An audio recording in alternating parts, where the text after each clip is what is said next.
Padayon ang ginahimong demonstration sa bagong automated counting machine sa mga election officers sa Commission on Elections sa nagkadang lugar dinhi sa Davao Region.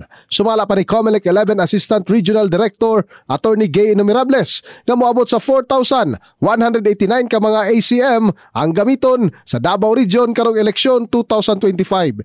Diin, giawhag niya ang mga botante nga musalmot sa mga ginahimong ACM demonstration sanglit makatabang kini sa mga botante nga masabtan kung unsaong paggamit sa maong machine aron dili maglibog ang mga botante ngunman masiguro nga makabutar sila sa husto nga pamaagi.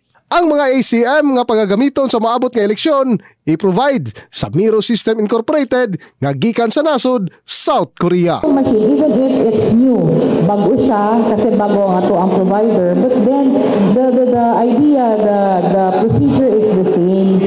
So more or less ang mga tao na to, mga botante na to, familiar na sila with the use of our machine, na mag-shade sila sa balota and i-feed nila sa makina right after shading the ballot.